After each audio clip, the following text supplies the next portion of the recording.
അദ്ധ്യായം 8. സുലൈഖക്ക് തീരുമാനിച്ചത് നടപ്പിലാക്കണം. ഭൃത്യനെ അയച്ച് യൂസഫിനെ വിളിച്ചു വരുത്തി. അലങ്കരിച്ച മണിക്കട്ടിലിൽ മനോഹരമായ വസ്ത്രങ്ങളണിഞ്ഞ് പുഞ്ചിരിച്ചിരിക്കുന്ന സുലൈഖയുടെ മുഖഭാവവും കണ്ണുകളിലെ തിളക്കവും യൂസഫിനെ പരിഭ്രാന്തനാക്കി. റബ്ബേ, താൻ ഏറെ ഭയപ്പെട്ട നിമിഷങ്ങൾ. ഭൃത്യനോട് വാതിലടക്കാൻ പറഞ്ഞ് സുലൈഖ കട്ടിലിലേക്ക് ക്ഷണിക്കുകയാണ്. അങ്ങേക്കു വേണ്ടി മാത്രമാണ് ഞാൻ നിത്യകന്യകയായി ജീവിച്ചത്. ഇനിയും എന്നെ പരീക്ഷിക്കരുത്. പ്രിയപ്പെട്ടവനെ, എൻ്റെ അടുത്ത് വരൂ.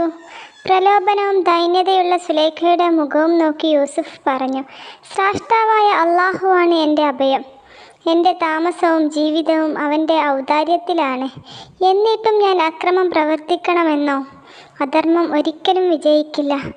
മുറിയിൽ നിന്ന് പുറത്തേക്ക് പോകാൻ തുടങ്ങിയ യൂസുഫിനെ സുലൈഖ കടന്നു പിടിച്ചു. യൂസുഫ് കുതറി മാറി. വാതിൽ ചവിട്ടി തുറന്ന് ഇടനാഴിയിലെത്തി. സുലൈഖ യൂസുഫിൻ്റെ വസ്ത്രത്തിൻ്റെ പിറകിൽ പിടിച്ചൊരു വലി. യൂസുഫ് ഓടുകയാണ്. മുന്നിൽ അസീസ്. യൂസുഫും സുലൈഖയും ഞെട്ടിത്തരിച്ചുപോയി. എന്തു പറയണമെന്നറിയാതെ നാക്കിറങ്ങിയതുപോലെ. എൻ്റെ പ്രിയപ്പെട്ടവനെ, അങ്ങയുടെ അടിമ ആരുമില്ലാത്ത തക്കത്തിന് എന്നെ കയറി പിടിക്കാൻ ശ്രമിക്കുകയായിരുന്നു. കണ്ടില്ലേ ഞാൻ പുറത്ത് ചാടിയത്? ഇപ്പോൾ അങ്ങ് വന്നില്ലായിരുന്നുവെങ്കിൽ ഇവനൊക്കെ തടവിലാണ് കഴിയേണ്ടത്. സുലൈഖയുടെ വാക്കുകൾ യൂസുഫിനെ സ്തബ്ധനാക്കി. താൻ തെറ്റുകാരനല്ല, അള്ളാഹുവിനെ പേടിക്കുന്നവനാണ് ഞാൻ. അസീസ് രണ്ടുപേരെയും മാറി മാറി നോക്കി. ഞാൻ പരിശോധിക്കാം, അപ്പോൾ അറിയാമല്ലോ ആരാണ് അപരാധിയെന്ന്. അടിമ തെറ്റു ചെയ്യില്ലെന്ന് അസീസിന് അറിയാമായിരുന്നു. ഇത്രയും നാൾ കൊണ്ട് താനത് അനുഭവിച്ചറിഞ്ഞതുമാണ്.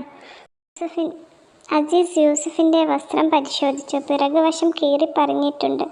തെറ്റുകാരി ഭാര്യയാണെന്നതിൽ തർക്കമില്ല. സുലൈഖ, എനിക്കെല്ലാം ബോധ്യമായിരിക്കുന്നു. നീ മാത്രമാണ് അപരാധി. പെട്ടെന്ന് തന്നെ സർവശക്തനോട് മാപ്പിരക്കുക.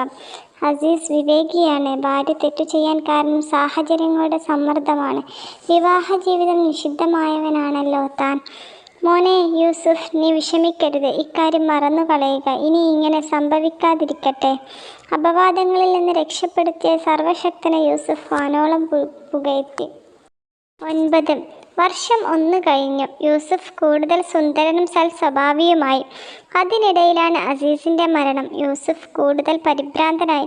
സുലൈഖയുടെ പ്രവൃത്തികളിൽ നിന്ന് സംരക്ഷണം നൽകിയ അസീസിനെ ഓർക്കാതിരിക്കാൻ വയ്യ. സംരക്ഷണ വലയമാണ് നഷ്ടപ്പെട്ടത്. എല്ലാം സർവശക്തനിൽ അർപ്പിച്ച് യൂസുഫ് ജീവിച്ചു. അപവാദങ്ങൾക്ക് അതിരുകളില്ലെന്നാണല്ലോ. സുലൈഖയുടെ പ്രവൃത്തികൾ കൊട്ടാരത്തിന് പുറത്തെത്തി. ഭൃത്യ അടിമയുടെ പിറകിൽ നടക്കുന്നു. അരമന രഹസ്യം അങ്ങാടിപ്പാട്ടായി. ഈജിപ്തിലെ പ്രഭുകുമാരികൾ സുലൈഖയെ പരിഹസിച്ചു. ആരോപണങ്ങളുടെ മുനയൊടിക്കാൻ എന്തെങ്കിലും ചെയ്തേ പറ്റൂ.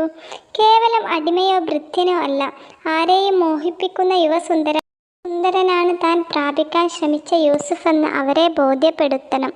കൊട്ടാരത്തിൽ ഗംഭീര വിരുന്നൊരുക്കി. പ്രഭുകുമാരികളും പെരുമയുള്ള സ്ത്രീകളെയും ക്ഷണിച്ചു. വിരുന്നിനൊപ്പം ആപ്പിളും വിതരണം ചെയ്തു. മുറിക്കാൻ മൂർച്ചയുള്ള കത്തികളും. സന്ദർഭം ഒത്തുവന്നിരിക്കുന്നു.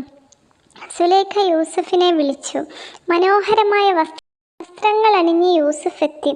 ആപ്പിൾ മുറിക്കുന്ന സ്ത്രീകൾക്കിടയിലൂടെ പതുക്കെ നടന്നു പോവുക. കൽപ്പന അനുസരിക്കാതിരിക്കാൻ അടിമയ്ക്കു പറ്റില്ല. മുന്നിലേക്കു മാത്രം നോക്കി സ്ത്രീകൾക്കിടയിലൂടെ യൂസുഫ് പതുക്കെ നടന്നു. പൊങ്ങച്ചവും കുശുമ്പും അസൂയയും പറഞ്ഞിരുന്ന സ്ത്രീകൾ അവനെ കണ്ടു. ഇതാര്? ഒരു സൗന്ദര്യ രൂപം. മനുഷ്യനല്ല, ശ്രേഷ്ഠനായ മാലാഖയാകാനേ തരമുള്ളൂ. യൂസുഫിൻ്റെ അപാരമായ സൗന്ദര്യത്തിൽ അവർ ലയിച്ചു ചേർന്നു. ആപ്പിൾ മുറിക്കുകയാണെന്ന ഓർമ്മയേയില്ല. യൂസുഫ് പോയി മറിഞ്ഞപ്പോഴാണ് പലർക്കും പരിസരബോധമുണ്ടായത്. കൈകളിൽ വേദന, ചോരയൊലിക്കുകയാണ്. കൈവിരലുകൾ തങ്ങൾ തന്നെയാണ് മുറിപ്പെടുത്തിയതെന്ന് അവർ തിരിച്ചറിഞ്ഞു. എല്ലാം സശ്രദ്ധം വീക്ഷിക്കുകയായിരുന്നു സുലൈഖ. അവർക്ക് സന്തോഷമായി. അവസരം ചൂഷണം ചെയ്യാൻ തന്നെ തീരുമാനിച്ചു. പതിവ്രതകൾ എന്ന് മേനി നടിക്കുന്ന പെണ്ണുങ്ങളെ, എൻ്റെ വൃദ്ധൻ്റെ ശരീര സൗന്ദര്യം കണ്ട് നിങ്ങൾ സ്വയം മറന്നുപോയല്ലോ. ആപ്പിളാണെന്ന് കരുതി സ്വന്തം കൈവിരലുകൾ കുറിച്ചു. ഇനി പറയൂ, ഞാൻ യൂസുഫിൻ്റെ പിറകെ കൂടിയതിൻ്റെ കാരണം. സ്ത്രീകൾക്ക് ഒരക്ഷരം മിണ്ടാനായില്ല. അക്ഷരാർത്ഥത്തിൽ അവർ ചൂളിപ്പോയിരുന്നു. ആ സദസ്സിൽ കൂടിയിരുന്നവരെല്ലാം കേൾക്കെ സുലൈഖ പ്രഖ്യാപിച്ചു, ഈ സൗന്ദര്യരൂപം തനിക്ക് വശപ്പെടുന്നത് വരെ ഞാൻ പരിശ്രമിക്കും. നടക്കാതെ വന്നാൽ അവനെ ഞാൻ കൽത്തുറങ്കിൽ അടക്കുക തന്നെ ചെയ്യും. ഇതറിഞ്ഞപ്പോൾ യൂസുഫ് വിനയാനീതയോടെ പറഞ്ഞു, സൃഷ്ടാവേ, ജയിൽ ജീവിതമാണ് എനിക്ക് സന്തോഷകരം. ഇവരുടെ കുതന്ത്രങ്ങളിൽ നിന്ന് നീ എന്നെ സംരക്ഷിച്ചില്ലെങ്കിൽ ഞാൻ ഇന്ത്യരുടെ കൂട്ടത്തിൽ പെടുക തന്നെ ചെയ്യും. പ്രാർത്ഥനകളൊന്നും സ്ത്രീകൾക്കും സുലൈഖക്കും പ്രശ്നമല്ല. യൂസുഫ് എന്ന ചിന്ത മാത്രമാണ് എല്ലാവർക്കും. വീടുകളിലും അതുതന്നെയാണ് ചർച്ച. പുരുഷന്മാർ പരാതികളുമായി റയ്യാൻ രാജാവിൻ്റെ മുന്നിലെത്തി. പ്രഭോ, ആ യൂസുഫ് ഞങ്ങളുടെ കുടുംബജീവിതത്തിന് ഭീഷണിയാണ്. അവനെ കൽത്തുറങ്കിലടക്കാൻ ദയയുണ്ടാകണേ. രാജാവ് വിഷയം ചർച്ച ചെയ്തു. അടിമയായതിനാൽ യൂസുഫിനെ എന്ത് ചെയ്യാനും അധികാരമുണ്ട്. അതുതന്നെ സംഭവിച്ചു. യൂസുഫ് തുറങ്കിലായി. ജയിൽ പുള്ളികൾ അത്യാത്ഭുതത്തോടെ നോക്കി നിൽക്കുകയായിരുന്നു ആ യുവകോമളനെ. സൗന്ദര്യവും തേജസ്സുമുള്ള രൂപം, മായ പെരുമാറ്റം. ഇതേതോ വിശേഷപ്പെട്ട മാലാഖയാണോ? ഇത്രയേറെ വിനയവും ഒതുക്കവും അച്ചടക്കവും ഉള്ളവർ മനുഷ്യകുലത്തിൽ പിറക്കുമോ? പരസ്പരം പോരടിച്ചു കൊണ്ടിരുന്ന ജയിൽ പുള്ളികൾക്ക് പരസ്പര ബഹുമാനത്തിൻ്റെ മാതൃക യൂസുഫ് കാണിച്ചു കൊടുത്തു. വിഷമങ്ങളും പ്രയാസങ്ങളും പ്രശ്നങ്ങളും പറയാനുള്ള അത്താണിയായി അവൻ.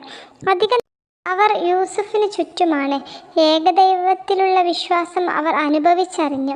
ലോക സൃഷ്ടാവ് കരുണാനിധിയായ അള്ളാഹു മാത്രമാണെന്നും ചെയ്യുന്ന കാര്യങ്ങൾ എന്തു തന്നെയായാലും ബോധിപ്പിക്കേണ്ടി വരുമെന്നുമുള്ള അറിവുകൾ പുതിയ ചൈതന്യമുണ്ടാക്കി.